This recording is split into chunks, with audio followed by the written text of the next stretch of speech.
नमस्कार मित्रांनो, आज 12 ऑगस्ट भारतीय शेअर बाजारामध्ये मोठी हलचल होण्याची शक्यता आहे.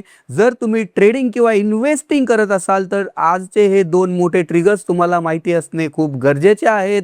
म्हणून मित्रांनो, पहिला जो काय ट्रिगर आहे इन्फ्लेशन बॉम्ब. हो, दोन इन्फ्लेशन डेटा आज भारतामध्ये येणार आहेत. भारताच्या जुलै महिन्याचा CPI महागाईचा डेटा येतो आहे आणि त्यासोबतच आज रात्री अमेरिकेचा सुद्धा CPI डेटा जाहीर होणार आहे.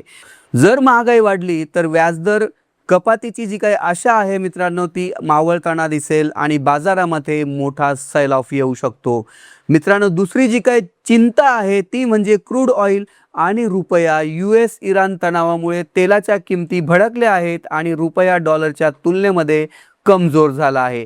याचा जो काही थेट फटका आहे तो पेंट, केमिकल आणि एव्हिएशन शेअर्समध्ये बसू शकतो. याशिवाय आज रात्री MSCI रिबॅलेन्सिंगची मोठी घोषणा होणार आहे, ज्यामुळे अदानी ग्रीन सारख्या शेअर्समध्ये हजारो कोटीचा फ्लो येऊ शकतो. तसेच ग्रासिम आणि डाबरचे क्वार्टर 1 निकाल सुद्धा आज येणार आहेत. एकंदरीत मित्रांनो, पुढचे 2 ते 3 दिवस निफ्टीमध्ये, भारतीय स्टॉक मार्केटमध्ये मोठी व्हॉलॅटिलिटी दिसू शकते. अशाच डेली मार्केट अपडेट्ससाठी बुल IQ मराठी चॅनलला सबस्क्राईब करा, व्हिडिओला लाईक करा. भेटूया नवीन विषयासह नवीन व्हिडिओमध्ये. तोपर्यंत धन्यवाद.